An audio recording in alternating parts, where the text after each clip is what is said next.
السلام عليكم ورحمة الله وبركاته. دمان والسلام يا dadweynahan faraha badan ee ka soo galay adduunka dacaladiisa waxaan ku salaamayaa salaamta islaamka. Assalaamu calaykum waraxmatullaahi wabarakaatu. waxaan marka labaad salaamayaa marti sharafta ee nagala soo qayb gashay barnaamijkan la yiraahdo ama loogu magac daray maxaa ka dhaba. haddaba maanta waxa khadka telefoonka inoogu jira garaad cali axmed maxamed oo ah cali oo ka socda dhinaca jubbooyinka. waxaana marka labaad salaamayaa madasha sigisti oo had iyo jeer inoo fududaysa inaynu halkan aynu ku qaadno waraysiga. aad iyo aad ayaan ugu mahadcelinaynaa maamulka sigisti. garaad cali, marka hore aad iyo aad ayaan ku salaamaynaa. marka labaad su-aasha ugu horeysa haddii aanu ku weydiino guud ahaan ka waran jubbooyinka. bismillahi raxmaani raxiim. anigana dhammaantiin waa idin wada salaamayaa, cidii garanaysa iyo cidii maqlaysaba. salaantaasi salaamta islaamkana idinku wada salaamaya. asalaamu calaykum waraxmatullaahi wabarakaatu. aad baad u mahadsan tihiin ka qaybgalka aada iga soo qaybgeliseen inaan maanta ka mid noqdo ummadii soomaaliyeed ee meelo badan kala joogtay ee ka wada hadlaysa ama ku wada hadlaysa waxa maanta jira. waa hagaag, waxaad iga weydiisay dhinaca jubbada hoose ama jubbooyinka. aniga xaqiiqiyan waxaan kasoo jeedaa jubbada hoose, magaalada Kismaayo oo ah meeshii aan ku dhashay. jubbooyinkana marka saddexdaa gobol ee la israaciyey ee laga soo bilaabo Gedo ee kor naga sii jirta xagga galbeed ku xigta gobolka la yiraahdo jubbada dhexe oo Ibu-aale magaalo madax u tahay. annaga oo xaggan hoose soo jira bari ama xeebta oo ah jubbada hoose. saddexdaa gobol baa horta Jubbaland hadda loogu magac daray, waxna loogu hagaajiyey, kuna shaqaysa hadda bal magaca Jubba. marka xaaladda Jubba horta waa nooca ama Jubbaland ha la yiraahdo ama jubbooyinka ha la yiraahdo. hadda waxaad moodaa in si kumeel gaar ahaana loogu shaqeeyo jubbada hoose oo Kismaayo ah. waa degmada Kismaayo. labadii gobol oo kale waxaad moodaa weli inayan gaarin maamulka hadda Jubba loo baxshay. weliba haddaad sii raacdo waxaad moodaa in degmada ama gobolka jubbada hoose laftirkii aan la wada haynin. bal horta dee anigu waxaan kamid ahaa odayaashii ilaa Nairobi u aaday, loogu yeeray war bal yidhi hooshii Jubbaland baa maantay la asteynaya oo la dhagax dhigayaaye yaa lahaan jiray iyo yaa maali jiray iyo waxbay dadku siday doon u fasiraan baa la isugu yeeray. meeshii baanu isugu tagnay. muddaa hodheela aada u qurux badan oo u qaalisan lagu qadasiisiiyey. waxaadna moodaa in markasta soomaalidu ay wax badan ka khaldamayaan, ama ha laga khaldo oo cid kale ha ka khalado, ama ayaga laftirkooda ha ka dhex sameeyaan inay wax khaldaan. hodheelada kharashaadkii nagaga baxay ama lagu bixin jiray, haddana waxaad moodaa wixii loo ku yeeray ama maalintaa qadada iyo quruxda badan loo sameeyey inaan micno badanba looga jeedin in la gaaro wixii dadkaasi la isugu yeeray. qaab yaroo siyaasadeed ama siyaasiyiin ay hogaaminayaan baa 4-5 siyaasiyiin baa ka hadla oo wixii markaa haddana waxaad moodaa wax badan oo la jujuubayo oo la qarinayo, oo ninka siyaasigana mar walba waxaad moodaa inuu kaar kale u qarsoon yahay oo uu isleeyahay adigu kaararkaaga qaarna wixii dadkan halka fadhiya ku shuqul usoo bandhig, waxa kalena qarso oo hayso. micno badan halkaasaa wakti badanna nalakaga lumiyey. wax badan oo lagu soo gaarayna ma jirin. waxaa aada u cajiib ahayd markii hore la yidhi bal waxa laisu keeno. siyaabaha ay soomaalidu marka horeba isu qabsatay kamid tahay. dadka la yidhi ha la isu keeno waxaan anigu ku gaaray. waxaa yidhi 2 ninna waxaa laga keenay Gedo, gobolka Gedo la yiraahdo. 2 ninna waxaa laga soo qaaday. marka aan u qaatay in gobolba lama orane laba qofoo sida hadda madaxweynaha hadda meesha maamulka la yiri uu ka yahay iyo ninka la yiraahdo Professor Gandhi labada arrinna dhinac bay ka socdeen labada kalena waxay ka yimaadeen gedo oo waa ninkan hadda la yiraahdo Fartaag iyo nin kale oo xagga ahlu sunna ka socday afartan marka la soo fariisiyo la yiri ninka horta saldhig u ahaanayaba xoogaa balaha haddana la isira waraastay waxaa war meesha waxaa ka maqan waa hadda wali waxaan ka hadlayaa dadkii Soomaaliyeed dambe waa daaroodkii kaliya afartan hadda waa daarood waxaa haddana la yiri may bal halkaa lagu soo daro reerka harti iyagana deegaankaasi Jubbada Hoose ku astaysan iyo meelo kale badan oo dhulalka hadda gada iyo laftirkii waa ka jooga halka adigu haddana waxa anagii loo ku biiriyo halka la geliyay nin hadda isna wali shaqeeyo la yiraahdo Darwish General Darwish shantaan baa horta la yiri waxa saxiixayaal kadibna waxa la yiri bal hadda dadkii kale ee ummadii kale Soomaaliyeed dalkaas ballaaran wada degi jirtay haddana bal wuxuuna laga soo xuso nimankaas shanta ayaa waxa la yiri qolo walbaba nin walba laba qof la kaalay shantoodii markay midba laba la yimaadeen 10 bay noqdeen xaaladda haddana way sii socotay waxa la yiraahday reerkaasi labaha laga keeno reerka labaha laga keeno Soomaalida kala loo gudbay rag ay la yiri waa technical committee ayaa meeshaasi haddana mar labaad lagu soo saaray oo dhowr iyo 30 noqday xaaladda marka aan anagu meesha u tagnay waxay ahayd marka horeba de kursiga hadda ninka odaga la siiyay baa loo diiday oo la yiri ma ku jiri karo meesha mar malaha uu isaga iskii u tagay baa laga soo lagu buuqo la yiri waradu kuma jirtid meesha ka bax harta halkan shaqul kuma leh waxyaabaha cajiibka labada reer ee hadda aan meesha ku xusay marka hore baa moodaa inay noo diidanayeen inaan harti ahaanba looga soo qayb gelin taadu markii dambe anigu markaa ma aanan joogin waxa la igu yiri nin la yiri inta ayuu raashinka iyo waxa iyo wali malaha noogu shaqul lahayo ninkaasaba nadifaacayo yiri baa la yiri war reerka dalka uu degan yahay intaas oo sanadood baan dalka ka dhex shaqeynayay reerka magacaas la aadidantiin dalka uu degan yahay waana la yaqaan waa hebel marka sidaas xataa deeqoladii marka yara diidaneed ay ku yara hakatay marba hadii nin cado amba Soomaali ahayn uu na sheegay xaaladaas aan inta kaga soo gudbo markaan u soo gudbo bal waxa la yiraahdo hadaba dalkii haloo noqdo intaan anagiiba noqon oo aan dalkii tagin inkastoo dalkii marka ay haysteen nimankan hadda dhalinyarada waxaa naga soo hormaray maamulka hadda Ahmed uu ku magacaaban yahay isagu hadda madaxweynaha ku yahay ninkaasa ku soo hormaray iyo ciidamo isaga uu markaa watay hadii la qabtayna meel la qabtay oo markaa aad moodid in hal garab uu qabtay baanu meeshii tagnay inkastoo dad yar oo ayaga laftirkooda lagu soo dhex dardaray ay meesha isugu yimaadeen ama ay wax ka qabteen waxyar ka bacdi adigu waxaa naloo sheegay in la gelayo isdoorashadii iyo sidii maamulkii loo dhisan lahaa anigoo kamid odayaasha magaalada markaa wax lagu ama gobasha la dhigay xaqiiqiyan odayaashii beelahaas hadda hartiga weliba aan ka siihay beesha warsangeli u haystay inaanu dadka loo martida yahay aanu nahay annaga ayaa haddana waxaad moodaa markii hadallada la soo qaaday waxba markaa la dhisanayaa in xaqiiqiyan qoladeennii arki aan isku dhaho markaan xaqiiqiyan xagga joogno Jubbada Hoose xaqiiqa ma taariikhda shalay la bixiyay ma ahayn harti baanu ku ahayn weliba hartiga laftirkiisa aanan ahayn kaliya inta hartiga ku abtirsatay dad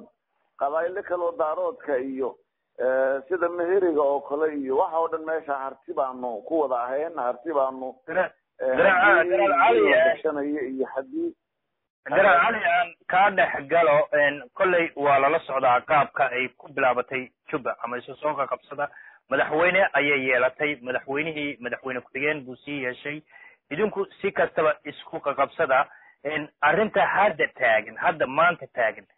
oo aad isleedahay tolo waa dhib ama baarlamaankiiba la doortay wax dhiba ma ka jiraan mise waa si caadi ayay u socotaa waayahay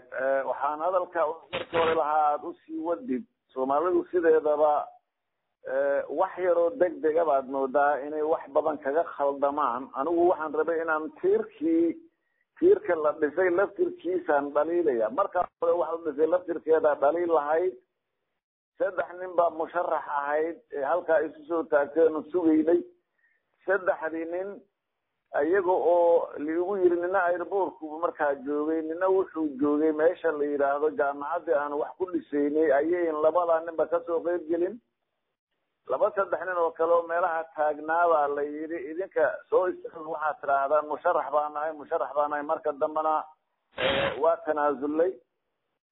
ninka ugu cadcaddaa inta badan dadku ay aada u maleynayeen haddii uu goobtaas soo istaago wuxuu ahaa wadaadka la yidhaahdo sheekh shakuur isagoo jaamacaddii wax lagu dhigay lagu shirayey uu dhinac ka degan yahay baa haddana uusan meesha soo gelin calaa kulli xaal horta taasaan marka hore wax yar ku noqday oo waxaan ugu noqday inaan kuu sheego taa laftirkeedaad marka hore mooday in si wax loo jujuubay waa yahay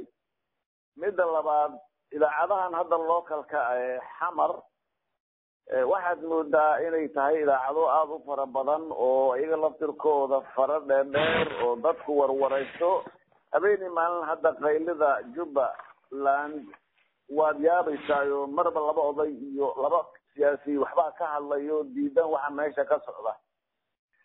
inta badanna waxaad moodaa dadkaasi haddaad soo aruurisid qaylidooda inay leeyihiin meesha gacmo shisheeyaa ku jira aniga laftirkay taas aad baan usoo dhaweynayaa oo ama aan raalli aga ahay dadkaa ka doodayay in meesha ay gacmo shisheeye ku jiraan waa wax jira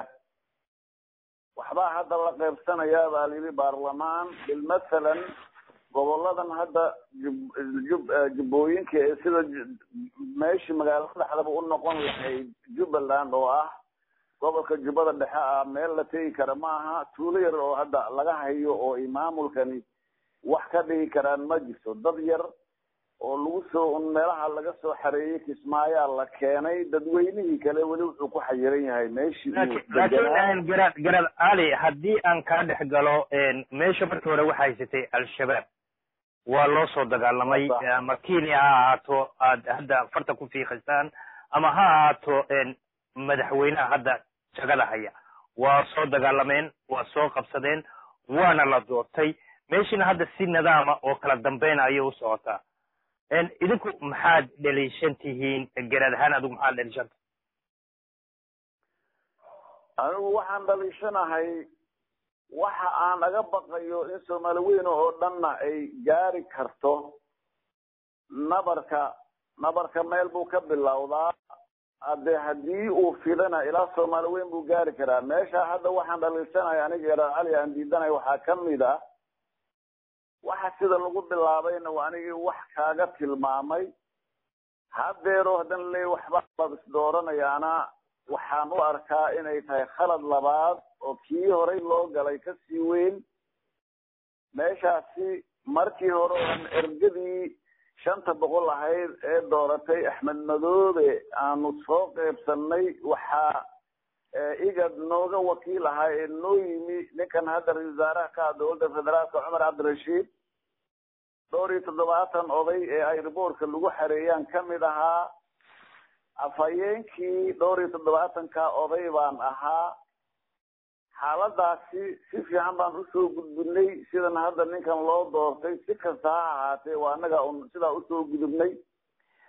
waa anigaa ku yiri iyada oon sidii loo rabay in loo tartamo ama laisu doorto aan laisu dooran bay halkaa wax ka dhaceen haddana waxaad moodaa in annagii saldhiga uba ahayn keliya ma ahayn inaan meesha u tagnay inaan wax usoo sheegnay xataa waxaan soo diyaarinay bal dadka si isu qabqabsanin oo tuulo walba yaa dega oo mayn ah u badan yaa la dega qaab noocaasaan annagoo mushakala guddi intii naloo saaray baanu soo diyaarinay deedna ergadii ballaaleed ee meesha fadhiday baanu u keennay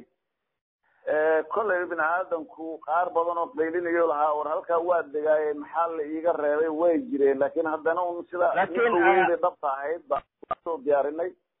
laakiin garaad haddana waxaad moodaa in annagiiba nala ka wareejiyey oo dad cusub oo aad moodo in dan kale laga leeyahay baa howlahaas oo dhan lagu wareejiyey oo waxa anigu laftirkay aan diidanahay ay kamid tahay bilmathalan markaad hadda kasoo qaadid waxaa la yidhi waa dhawey dib u heshiisiin baa la samaynayaa mushkilada soomaalida haysata waxaa ugu badan wax beenbeen oo siyaasad ku sal leh baad moodaa in marka hore gurbaan loo garaaco 4 nin la rabana xoogaa lacag yar laga tusiyo in laga siiyo qolada wax soo diyaarisana wax badan ay qaataan shirarkaas maalmihii la diyaarinayay baan anagoo dhowr oday waxaan ugu tagnay aerodoorka nin Nicholas Kay la yiraahdo uu nagu yiri intuu mar noo yimi ninkaasa gobol walba nin baa ii joogo hamoodina inaan idinka wada maqanahay ninka hebel nin gaanaysa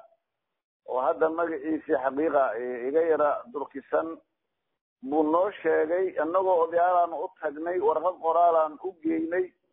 waxaanu ku naniyo dib u heshiisiino badan baa dalkan laga qabtay dib u heshiisiinadaasna meeshii la rabay kumaynan dhicin waxaan kaa codsanaynaa dib u heshiisiintan maadaama aan reer Jubbaland ku heshiinayno inay noo noqoto mid ay odayaal hogaamiyaan idinka keliya aad noo noqotaan dadkii uu nagu taageeri lahaa ama nagu ilaashan lahaa ninkii wuxuu yiri wallahi anigu wuxuu maamulkaasi rabo baan yeelayaa hadda tiina waa fakar fiican saasada u soo gudbiseen laakiin anu maamulkan xukumo la shaqeeya ninkii joogtaaba wuxuu wayahay garaad aan ka dhaxgalo markii hore qayladina lama maqlayn intii madaxweynaha iyo howlaha la waday maanta aynu joogno maxaa qayladina loo maqlayaa oo hadda in ka dhawaajiyay ma waxaad diidantihiin sida harti ahaan oo aad ka dhawaajisay mise garaad adigu waxaad diidan tahay warsangeli qaybsiga la siiyo xagga baarlamaanka waa hagaag horta baarlamaan hadda weli waxba nalama siin maamulkii wax dad uu dhisay ee wasiirada ahaaba baa ka horeeyay oo la dhisay shalay waxaan u qaylin weynay weliba hadda anaa umalaynaya hadda inaanu kusoo hormaray waxa hadda hadlaya beelahaas weli meesha wanaag baan ka doonayna waxaanu lahayn wax kastoo dee bilowdo haddana bal waxbaad ka bedeli kartaan suga oo bal inta haddana ay ka toosayso oo dadka dalka nala wadaago aan wala walba markeeda helayno oo ka shaafiyayno oo ayaanu horta in muddo u aamusneen dhibta reer ahaan ugu dhacdayna marka hadda la fiirsan kaas hal magaalo Kismaayo la yiraahdaa Soomaali oo dhan la isugu keenay ciidan oo dhan la isugu keenay wax alla waxa markaa dhiba iyo dhac iyo dilana annagaaba ugu badan hadda reer ahaan marka la fiirsho dadkana waa reer ahaan markaad sheegayso reerkee sheegaysaa reer ahaan markaad ka hadlaysid reerkee sheegaysa reerka harti ee deegaankaasi u dhashay baan horta ka hadlayaa dhibka ugu weyn wuu nagu dhacay annagu reer ahaan noogu dhacay hadday ganacsi tahay hadday dhimasho tahay hadday dhulboob tahay waxa oo dhan baa nagu dhacay borka ilaa intaasaan adkaysan weyno markii hore haddaanu lahayn warba way hagaagi doontaa iyo hala sugo waxaa noo saamixi waayey culaysyada faraha badanina soo gaaray waa hagaag waxaa la dhisay maamulkii golihiisii wasiirada ahaa iyo magaalada Kismaayo keliya oo loo dhisay iyada laftirkeeda wixii maamuli lahaa balse aan usoo noqdo tan aad raadinayso maamulkaasi waxaa la dhisay wasiiro iyo wasiiro ku-xigeenno iyo agaasimayaal oo aan weli dhamaystirneen reerka harti markaan kuba idhaahdo haddaad halkaa u tuurtid wasiir iyo wasiir dawlu helay iyo wasiir ku-xigeen reerka warsangeli 3 codba midna kama aanan helin haddaanu warsangeli nahay wasiirkiina lama siinin wasiir ku-xigeenkiina lama siin wasiir dawlihiina lama siin laba maxamed harti baa qaatay midna dhulbahantaa qaatay wasiir ku-xigeena wasiir dawlihii iyo wasiirkii guud ee sida hadda wasiirka arrimaha gudaha waxaa qaatay maxamed harti halkaa markaan axmed aga u tagnay wuxuu noo sheegay wuxuu yidhi intaan xataa wasiir ku-xigeenka la magacaabin baanu u tagnay wuxuu nagu yidhi waxaa haray labadiina reerka dhulbahantii reerka warsangeli halka waxaan ku hayaa buu yidhi wasiir iyo agaasimo guud amin wasiir ku-xigeen iyo agaasimo guud waxaan rabaa inaad laba warqadood soo qortaan oo laba magac kusoo kala qortaan oo laba nin oo dee xirfadlayaala ee hawsha ii qaban karta labadii nin waxaanu ku nidhi war maxaan soo qoranaa meel noo tilmaam waxaad tidhaahdaa halkaasaad leedihiin usoo diyaariya ninka geli lahaa oo hala yimaado cv-giisii maya wuxuu yidhi idinku labadaaba iisoo qora anaa meeshaan doono hadhow kala gashanaya qolada kale dhulbaantana sidaasaan ugu diray buu yidhi kolleyba 4 qof baa adi waraaqahoodii loo geeyey adigu waxaa ku guulaystay wasiir ku-xigeenkii reerka dhulbahante buu siiyey waa hagaag agaasimihii wuxuu ahaan lahaaba guud ilaa iyo hadda xataa ma hayno siduu maamada noo baasbaaseynayo u lahaa waxbaan idin raadin doonaa iyo waxbaan idin bedeli doonaa waktigii nagaga dhacayo saaka laleeyahay wax kalaa isdooranaya marka annaga reer ahaana sidaasay noo sii taabatay mar waxaan leenahay dee reerkaasi laftirkiisa aad moodaa inuu isaga laftirkii uusan cadaalad ama wax ku shaqeyn waayo nin intii sirka la siiyey marna ma garaan cali haddii aan kaa dhex galo waxaad ka sheekaysay cadaalad darrada qabiilku uu ku hayo kismaayo waxaad kasoo sheekaysay in hartiga laftigiisa cadaalad darro lagu hayo markii hartiga laftiisa wax la siiyeyna warsangeli uu cadaalad darro kusii hayo miyaysan ahayn heerkii hadda laga gudbi lahaa qabiil oo loo gudbi lahaa dawladnimo halkaas kuma fiicna waa runta adeer weli maanan gaarin ka madax banaanida qabiilka weli lama gaarin horta waxaad moodaa dadka hadda dhalinyarada ah ama wax soo bartay ama dabadaha wax kusoo bartay inay ku degan yihiin qabiilka ha laga gudbo qabiil lagama gudbi karo waayo dalkii oo dhan baa burburay dalka dawlad xiriirisa ee hadda isu wada haysa ma jiro waa la dagaalamay dagaalka dhaweeleen baa dhacay nin walba meeshii uu ku dhashay ama tuulo u ahaydee uu lahaa reerkaagii baa u badan buu ayuu ku cararay oo ammaan dilay marka dadka ku degdegaya so in laga gudbo ma aha waxaasi lama gaarin annagaa jecel in qabiil laga gudbo laakiin dadkii gudbin lahaa baan weli lahayn haddana waxaan odayaasha ahayn ee ka gudbin karaan ma jiro marka su-aashaasi waxaan u arkaa weliba markaan kuusii fasiro odayaasha waxaad moodaa in cadaadin badan lagu hayo oo dadka ilbaxay ee ka ilbaxay odaynimada odayaasha iyo dhaqankii iyo inay aada noo cadaadinayaan ay nooba ogoleen bilmatalan waxaad arkaysaa waxaa lagu oranayaa meel heblaan lagu shirayaa nimankan beesha caalamka markay waxaa isku dabridaan waxay u yeerayaan niman la yidhaahdo bulshada rayidka bulshadii rayidkii waxaa oday u ahaa ama asal u ahaa wuxuu ahaa odaygii dhaqanka haddana waxaad moodaa xirfadley un kasoo hartay ama wasiir weysay ama maamulka meelay ka galaan waayey baa bulsho rayida noqday nimankaasun baa haddana wax la weydiiyaa oo kii siyaasiga ahaaye wax laga sheeganayay iyo kan la yidhi bulsho rayidaas in loogu yeeray waxba isma dhaamaan waana meelaha ay wax ka toosila yihiin marka xagga dhaqanka iyo odayaasha hooshooda aad baa loo diidan yahay waa sidaan marka hore hadalkayga jibbooyinkana kuugu daro ku yidhi ninka un-ta ufadhiyey wuxuu yidhi anigu hawshaasi melihi maamulka meesheelaan anigu u shaqeeyaa kharashka yar oo laigu dhiibana ayagan wax ugu maamulayaabuu toos noo yiri markii dambena hawshaasi maamulka unbaa kala qaybsaday isagaa dad xirfadlayaashiisi u saaray muddo yar ka bacda iyadoon waxba la heshiisiino intii maalmo dhowr hodhee lagu qadaysiyaa waxaa la yidhi waxba kama jiraan oo waa la heshiiyey marka bal horta adeer xaqiiqda dhabta ah ee dalka ka maqan waxaa weeye xaqiiqda dhabta ah waa tan laga cararayo weye marka inta taa laga cararayan dalkani ma hagaagayo nimankaa hadda dhalinyarada wax barbartay ee ilaa adiga iyo wixii un 80-kiiba dhashay aanba garanayn meel laga soo maray iyo meel soomaali wax ku qaybsatay ama ku dirirtay waa runo wuxuu ku degdegayaa aleleeshandadaada yareed iyo taayigaagii soo xiro oo muxuu odagan baa weli qabiilkii u horjoogaabaa isaga u cad laakiin wuxuusan garanayn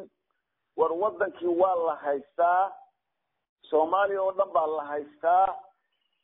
dhib weyn baa dhacay markii anagu Soomaalinimada aan kollayba odayaashii waxaanu ka dhaxlay ama ilaa siyaasadii 60kii wixii ku yiri waxaan ogeyn anagoo la leeyahay shanta Soomaaliyeed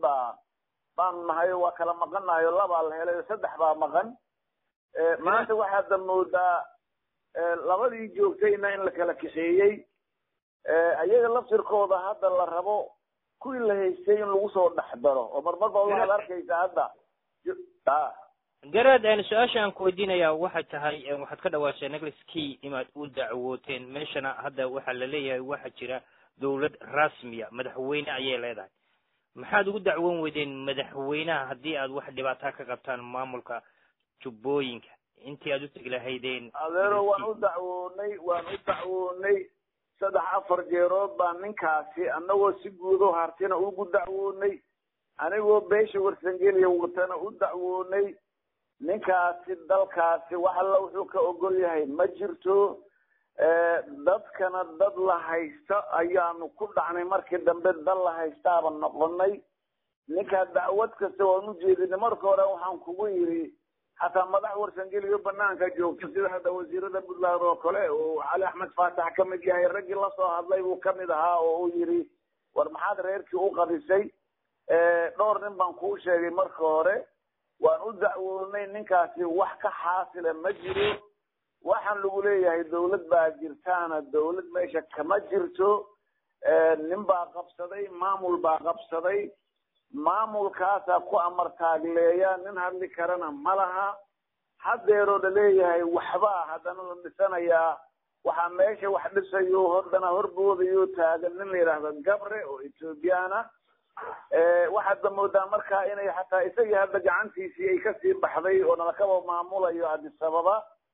marka adeer dadka siyaabo badan oo idaacadaha loo khaldayaa meesha wax ka jira ma jiraan ninkaasi bishan soo haysay May bay aga ekeyd 15 May bay maanta la doortay 2 sano ay ahayd 2 sano meel wax loo dhaqaajiyay ma jirto wax la nadeeyay ma jirto ilaa 10 kilomitir Kismaayo saddexdeeda geeska afraad waa bad ee uma bixi kartid marka de waxa la leeyahay maalin walba meesha maamul baa ka jiro dawlad baa ka jiro madaxweynaha ka jiro Nicholas Kay iyo siyaasiyiinta beenbeenta ay inta badan carabka ku ballaarinayaan ma jirto ninkaasi degmada yar buu haystaa 2 sano haday dhamaatana wuxuu rabaa qoldan baarlamaanka hadda uu dhisayo oo waliba jujuubko aad moodo in dadkii isku xiriirinayo inuu cod ballaaran ka helo loogu cusboonaysiyo uu rabaa baan u malaynayaa marka halkaasaan u arkaa in khalad labaad ee haddana dadka laga gelayo inay tahay adeero haddii Soomaali loo doortay inay federaal ahaato kala gogo'do haddana waxaan qabaa kala gogo'aasi in nin walba tuuladiisii loo xoreeyo oo uu xor u ahaado micnaha inuu u hadli karo inuu diidi karo xataa haddii nidaamkaasi la dooranayo uu dandan ugu jirin haddii taa la waayo la isqaafsiiyo hadda waxay noqon doontaa dad la isku si khasab la isugu sidkayo hadhowna aanan meel gaari doonin marka anigu waxay ila tahay dalkaasi wuxuu u baahan yahay doorasho hor leh 15 May markay dhamaato la galo iyadoo aanan baarlamaan jirin baa golo wasiiro la dhisay waataan markii ka hadlayo aan kugu yiri taa laftirkeeda qoys ahaan reerka warsangeli waan ku dulneen oo waxba nagama siin حتى قدي يريرو لقيدين يقد قد بوشين في قد حلنت خلافة وعودن حتى وأنا كقضية سجارو أنا أقول حقيقيا جرنا يهدأ عن دون إن إذا عاد أجشة وأنا أوركا إنه الدجالكا وأحمد جرال علي بديو بدن أو كده جيسنا يا وحي يسليهن أما قلبي جودا إليهن وأنا أقول ورسنجلي وحنكون بين قبل كسنة جورمو كسماية ما حوا كدكتار واحد مودا dadkii hadda aan ka hadlayay su'aashaada inay ku soo kala tahay raggan ay 80 bashay ama duuma war u hayn su'aashaas waxa weeye sanaagna waan degaa waa runta jubbada hoosena waan degaa waliba marka la yiraahdo shacab ahaan hal la firsado inaan ugu badanahay baan u garanayaa inaan ugu deegaan ballaaranahay baan u ogahay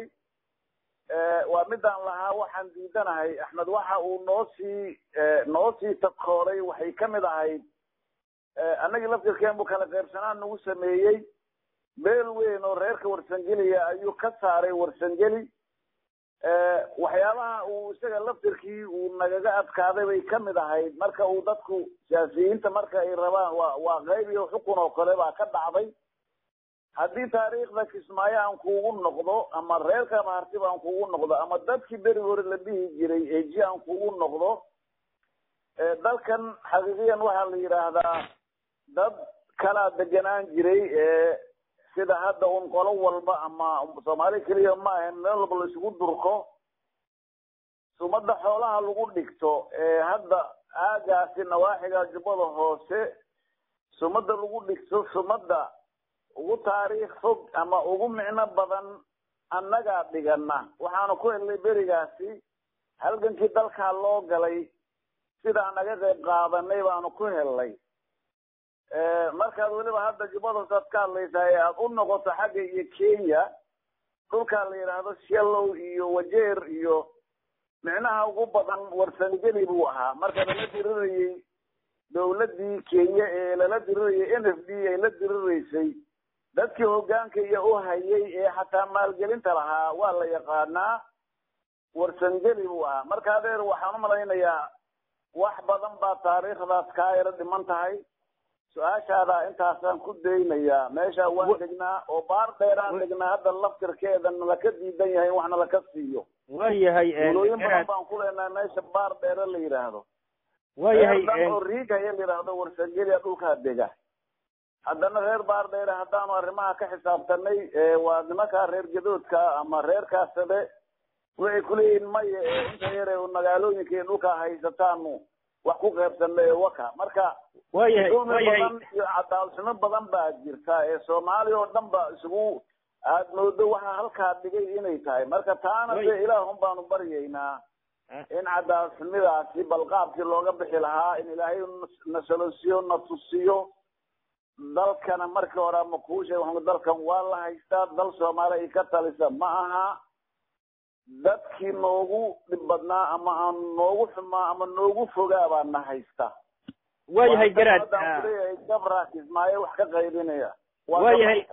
waayahay garaad reerka ka soo sheekaysay oo dhulka dega oo caynkaasa oo aan baarlamaankii waxba laga siin wasiirkii waxba laga siin ilaa hadda aydan waxba hayn markii aad ku soo dhawaatid maxaad idiin qorshaysan oo aad tala ku gaadheen oo aad rabtaan inaad samaysaan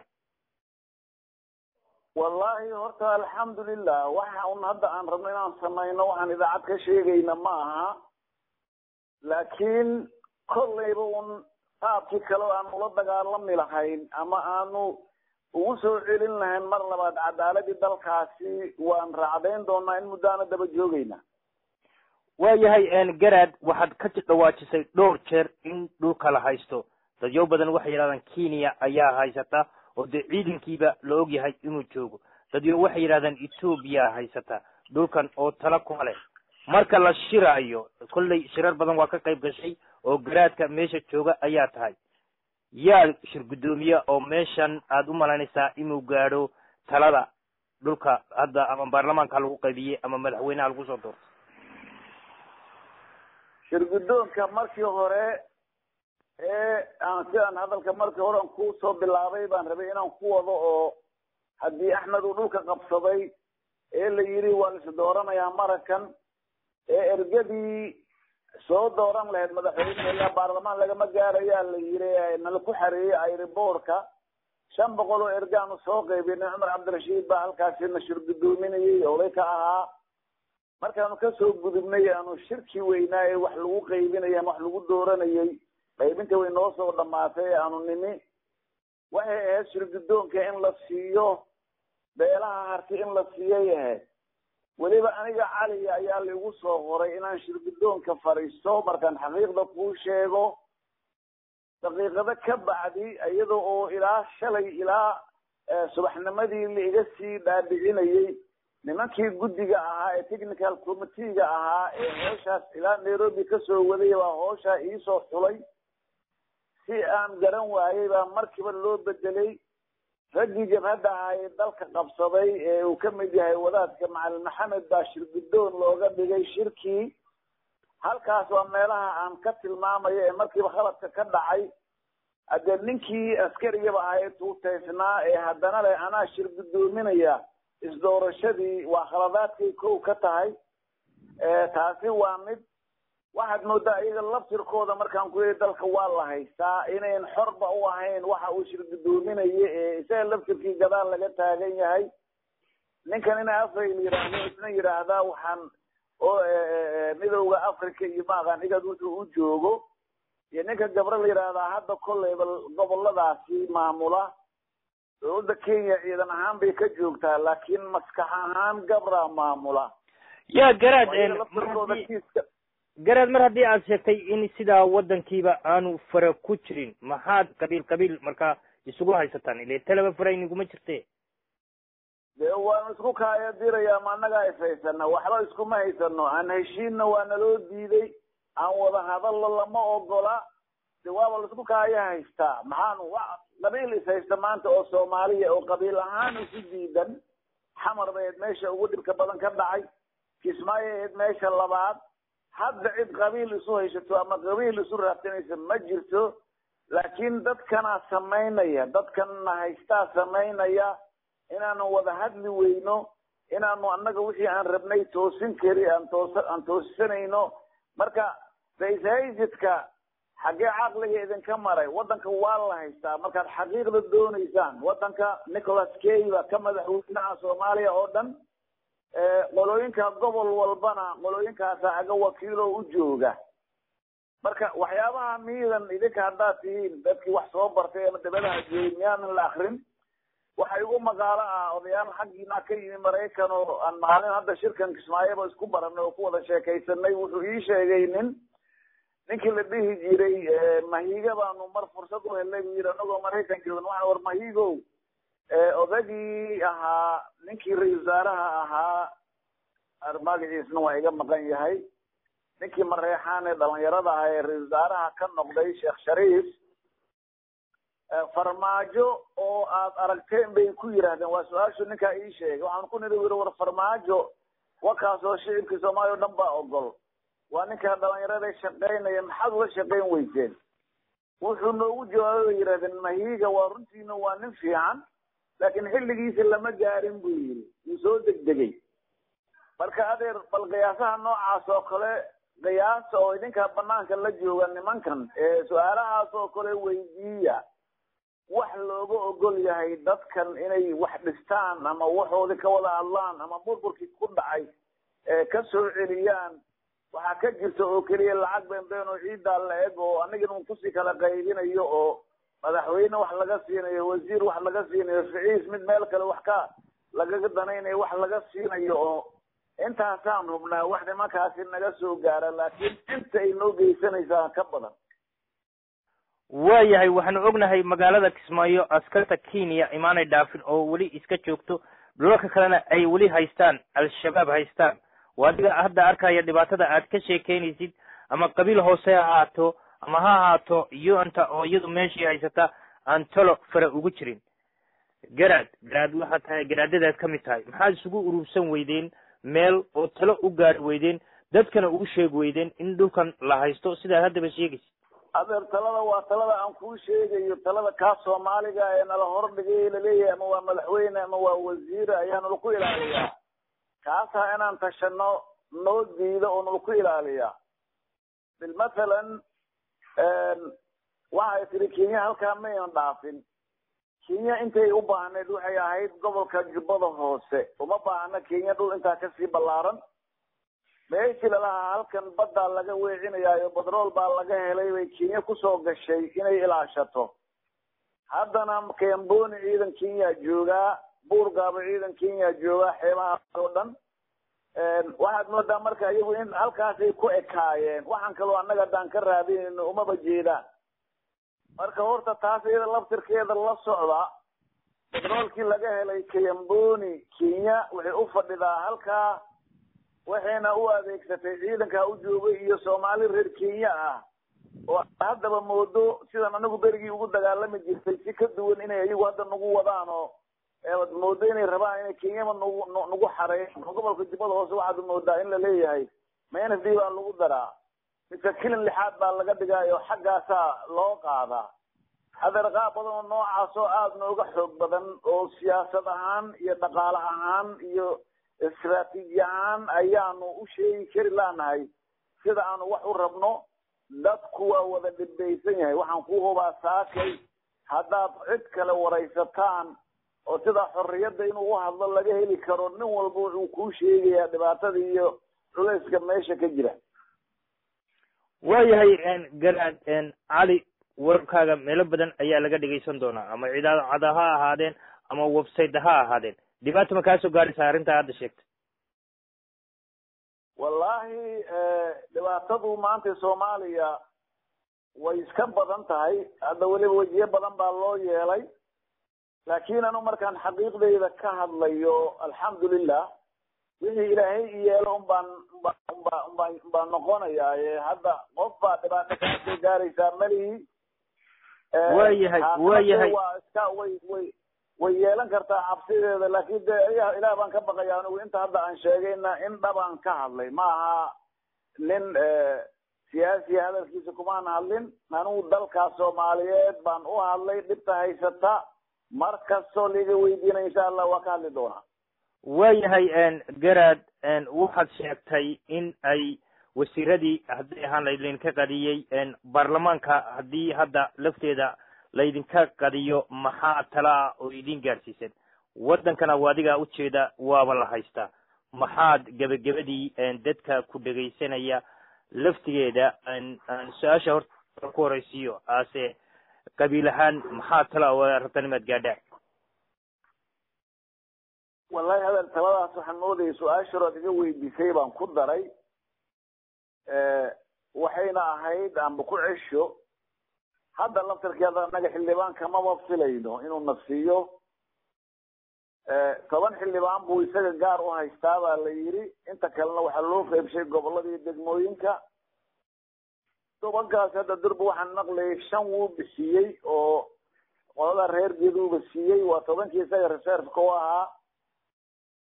mana filayo inuu anagu wax naga siinayo 5ta uu haayo oo hadda hartayna ma ka filayo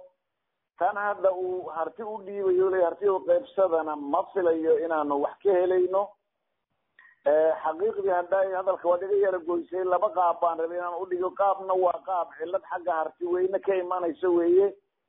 iyaga laftirkooda aad moodaa inuu nin walba isaga wixii uu helay keliya uu ku kalsoonaaday oo uusan eegin war maxaa harti lagu ahaa taasi wax badan baan ka shaqeeyey markaan xataa hadda meesha joognay way ila garan waayeen dadka hartiga ah in wax qaybsigaas aan qaab hartiga wax u qaybsano laakiin reerka hadda noogu tugtug roon oo aad moodo inay wax walba jecel yihiin baa